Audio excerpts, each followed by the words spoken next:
সাম্প্রতিক সময়ে তুরস্ক, সৌদি আরব ও পাকিস্তানের মধ্যে এক কৌশলগত প্রতিরক্ষা সমন্বয় গড়ে উঠেছে। আন্তর্জাতিক অঙ্গনে গুঞ্জন উঠেছে এই ত্রিদেশীয় বলয়ে বাংলাদেশকে যুক্ত করার একটি পরিকাঠামোগত ভাবনা আলোচনায় স্থান পাচ্ছে। আঙ্কারার রাজনৈতিক ও সংবাদ মাধ্যমে ওঠা এমন ধারণাকে কেন্দ্র করে আঞ্চলিক শক্তিগুলোর দৃষ্টি এখন ঢাকার ওপর। বিশ্লেষকদের মতে এ ধরনের ঘটনা প্রবাহ দক্ষিণ এশিয়ার প্রথাগত ভূরাজনৈতিক ভারসাম্যে এক নতুন উদ্দীপনা সৃষ্টি করেছে।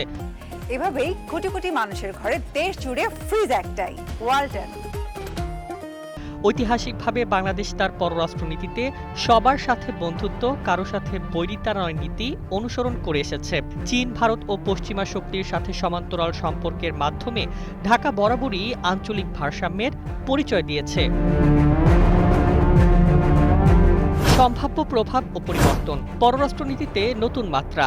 নতুন যে কোনো আন্তর্জাতিক কাঠামোর সাথে যুক্ত হওয়ার সম্ভাবনা ঢাকার পররাষ্ট্রনীতিকে আরও বহুমুখী ও স্বাধীন রূপ দিতে পারে। প্রতিরক্ষা ও প্রযুক্তিগত আধুনিকায়ন। আধুনিক ড্রোন প্রযুক্তি, উন্নত জাহাজ নির্মাণ এবং প্রযুক্তিগত ক্ষেত্রে আঙ্কারা ও ইসলামাবাদের সাথে সম্ভাব্য বিনিময় বাংলাদেশের সামরিক সক্ষমতা বৃদ্ধি ও আধুনিকায়নে সহায়ক ভূমিকা রাখতে পারে। আঞ্চলিক শক্তির ভারসাম্য। এই ধরনের উন্নয়ন বঙ্গোপসাগরীয় অঞ্চল ও দক্ষিণ এশিয়ায় একক কোনো আঞ্চলিক পরাশক্তির আধিপত্যের বিপরীতে এক নতুন সমন্বিত ব্যবস্থার ইঙ্গিত দেয়।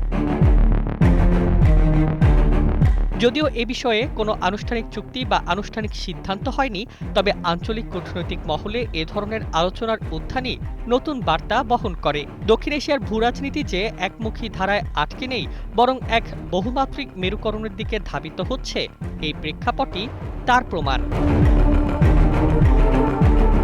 Desk report, Bangladesh bulletin.